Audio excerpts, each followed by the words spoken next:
Welcome to Talk Tuesday about business in the Business Missions Facebook page. Delighted to be here with you all. Very excited about today. We've got some really interesting questions to address, and I hope they will be able to help you. I'm Nancy Steidel from the Business Mission. I run the firm called the Business Mission.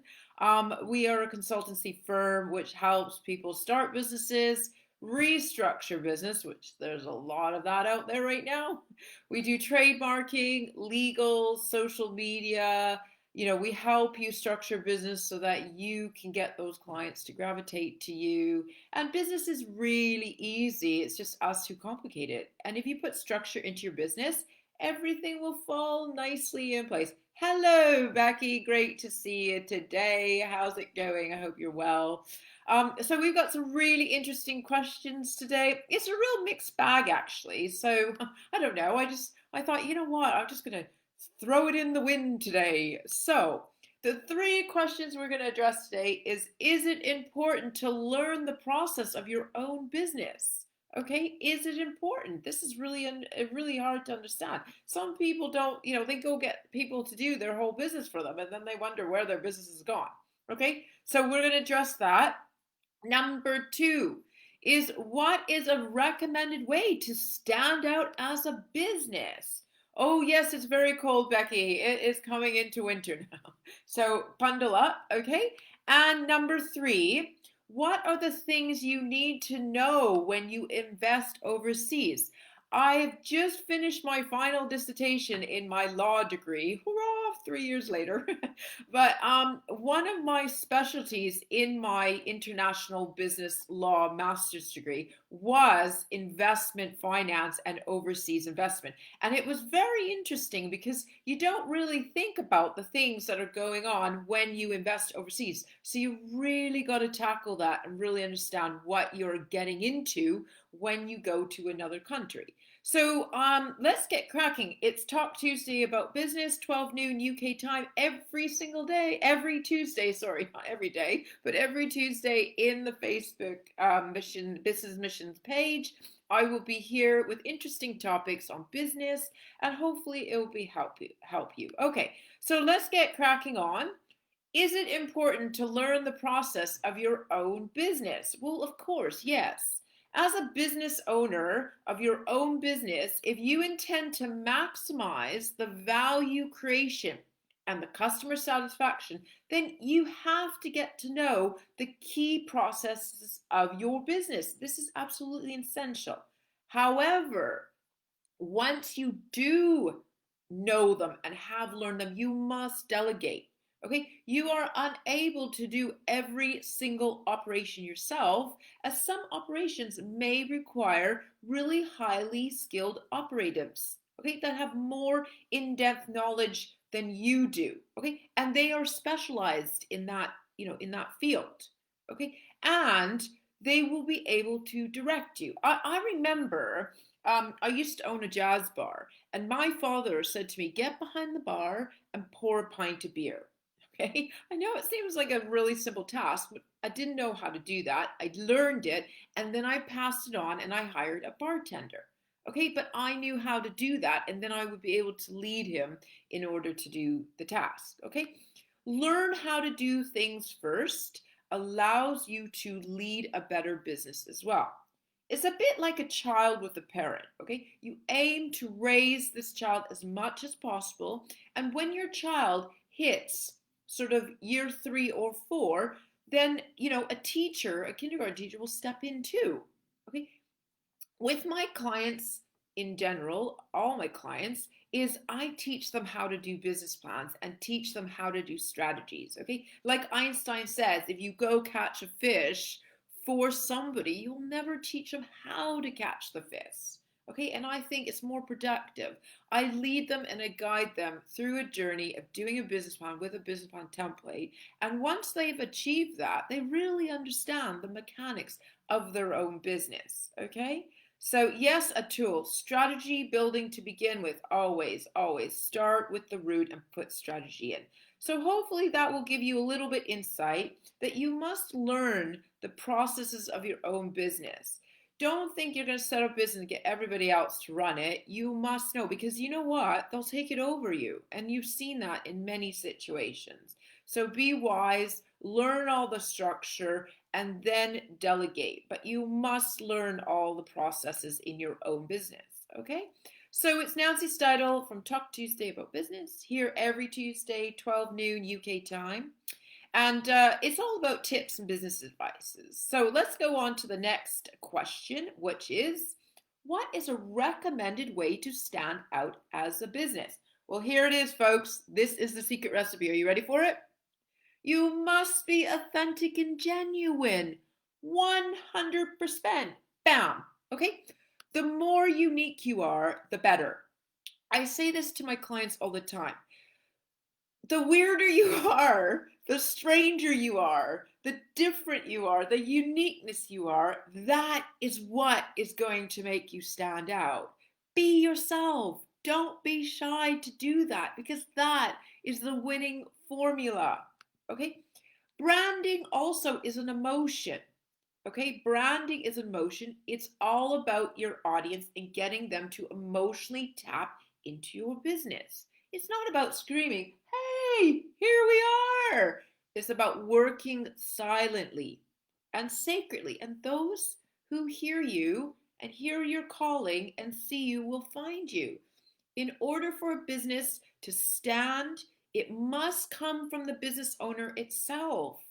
Okay? You need to make sure you know who you are and you have the structure within you. And this in turn will be reflective on your business as well. So a lot of business owners, especially a lot of clients that I start with, they have no clue who they are. They really don't. And once they start to do a business plan and this starts to come out, they learn a lot about themselves. And I always say to them, please be genuine. Talk from the heart, talk from your passion, and bring that out in your business. Okay? A business, I always give this analogy, but a business is like a child. Okay? So you got to be a really great parent, and that child will mimic what you do. Okay? So learn a lot about yourself when you start a business. Okay? Go into the deep, dark places of it and learn all about you, and that will be a reflection of your business. Okay, so I hope that sort of gives you a little guidance there. Is what are the recommended ways to stand out of the business? Well, the number one is be genuine, be authentic, be you. More unique you are, the better. Even when I choose names with clients, I say just be something really different. Don't say what is on the tin, but just be something different. If it resonates to you, even better. Because a name never defines a company. What the company does is define the name. Okay, I have a newspaper called the Jupiter. Okay, the Jupiter is not a name. It's not even a word in the dictionary. It's a made-up name. But when somebody sees that, they'll know it's a newspaper because there's only one of a kind. So the more you are one of a kind, the even better. Okay, so we're going to go on to the final question, and it's a little bit longer, but please stay with me because it's got great information in it. It's Nancy from Talk Tuesday About Business, every Tuesday, 12 noon UK time, here in the Business Missions page. And it's offering some good advice and direction in your business. Okay, so what are the things that you need to know if you like to invest overseas? Okay, as I said to you at the beginning, I've just merely almost finished my degree. I've just handed in my final dissertation. And one of my modules was about overseas investment, investment finance, and all that. And it was a really interesting module because sometimes we don't think about the other countries' rules and regulations when we invest. And so we really need to do our homework. Investing in a business overseas, there's a great way of, maximizing your portfolio or capitalizing on the growth of other people in other countries. That's a really good positive thing.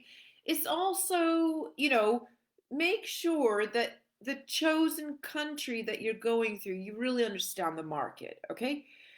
You may have the money in your pocket to burn, but you need to make the wise decision when setting up where in the world you want to go, okay? So choose the right country.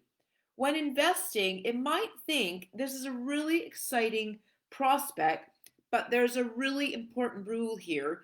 Don't let your heart rule your head. Okay? You must understand the rules in that country that you're deciding to invest in and how they deal with business. Okay? The other thing that you would want to look at when you invest in another country is look to the future of that country. Okay? Your chosen country should have a lot of things going for it, okay, including a record of a really healthy growth. And there should be a lot of solid plans in place to capitalize on that growth, okay. It is really impossible to predict, and I mean, we see this with COVID about what's going to go on, but just get a really good understanding of how your business will perform if you look into going to a certain country or area, okay. Any projects that will strengthen the infrastructure are likely to make your business and investment more valuable. Okay, there might be worldwide events such as Dubai. Dubai has the World Expo 2020, which makes it more desirable to businesses and expats and residents and tourists. And this is what makes business more desirable, of course. Okay, know your market. There's another point. Once you've decided where you want to do this business or invest in, you need to determine which type of country you want to do this in, and that comes with your marketing. Okay, you need to do some background research into that market. Okay, you want to be aimed with as much knowledge before you go into that market. For example, again, I give you Dubai. Okay, tourism sector in Dubai is booming, and it actually attracts about 13.2 million guests to its hotel. Okay, and up to 8.2% compared to the last year. Okay, at the moment, the figures are like this because of the COVID, but these figures are going to rise. Okay, and apparently, about by the time 2021 comes around, there will be about 20 million new visitors that will visit Dubai. Okay, so there's something to think about. Now, the next point is local benefits. Okay, there will be pros and cons in no matter what place you go and invest or do a business in, okay? And you must weigh those things down.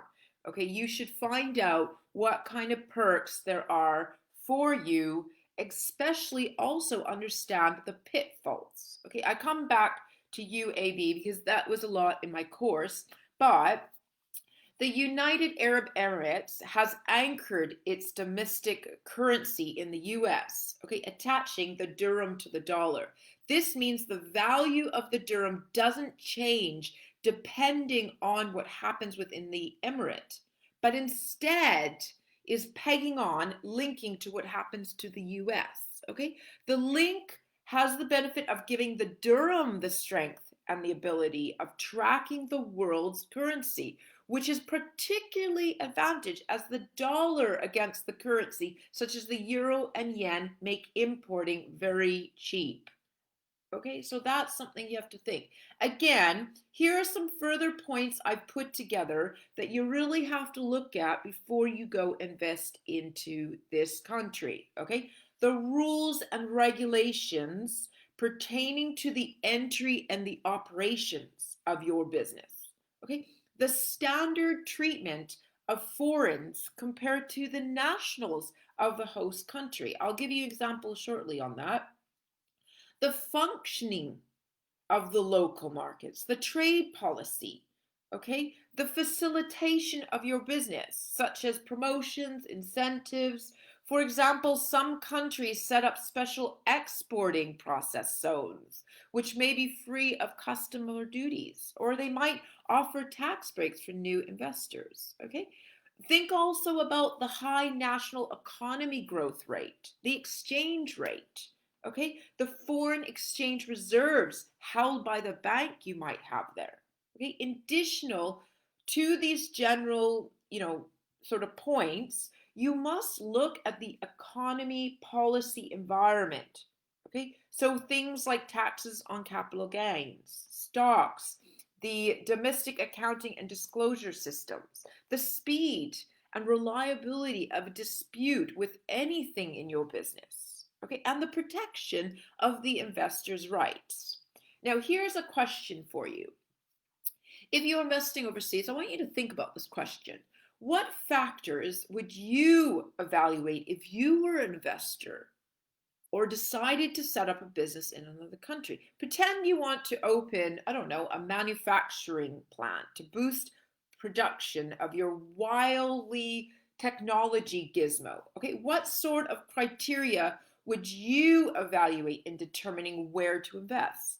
Now, pretend that you were looking for a short term bond purchase for your company's retirement. What factors would influence your decision to invest in this case? Remember also controversies that may rise from the country's policies. Okay, let me explain to you a case study, for example, in one of my law modules about the investment. There were two investors who wanted to invest in a casino in Laos. And they had a conversation with the government, and it went all very well. And then they thought they'd be a bit cheeky and start to bribe the government over there. Well, that didn't work very well. And actually, the government crushed them. And they had the right to do that. But they were like them against the whole government over there. So be very careful. Also, if a country that is very, if you go to China or you go to Russia, they will look after their people before they look after you as an investor, believe me. And what will happen is that they might take even more tax, and that tax will then go to support their people in their country. So I would highly advise that you just look over everything before you invest. And personally, like if you are from a Western society, it might be better to invest in sort of understanding of a country that you get. Like if you invest, if you're in Canada and then you invest in the US, you kind of understand the same language. If you go from here to like, I don't know, Vietnam or Laos, it's a totally different structure there. So you must investigate as much as you can because it will be their word against you and you are walking into their territory. It's very good also to get an international accountant who might help you with that. Please go and check out all your international laws as well. There was, more and more these days, shareholders and investors and business owners are getting more rights to their foreign investment, and there is a tribunal. Forgive me, I forgot, but in my law course, there is a tribunal that people will go to defend their investment overseas. So again, like I said, just make sure that you really look through what the country is all about. And also, there's other things like pollution. If your business is bringing too much pollution to the country, they can also tax you on that. There's loads to learn. Okay, if you want to speak more to me about the overseas investment, I could definitely have a chat with you. You can touch base with me. So that's our final and last question. Thanks for sticking on that long one there. Have a really great week ahead in business. Make those mindful choices in your business. Make them matter. Slow down. Think about your decision before you make them. And in the end, it will always work out as it should. It's Nancy Steidel from Talk Tuesday About Business. It's been a short and sweet one this time, but hopefully, it's about the quality of the information rather than quantity. And I wish you a very successful week ahead and see you next Tuesday for Talk Tuesday About Business, 12 noon UK time in the Business Missions page. Thank you. Have a great day. Bye.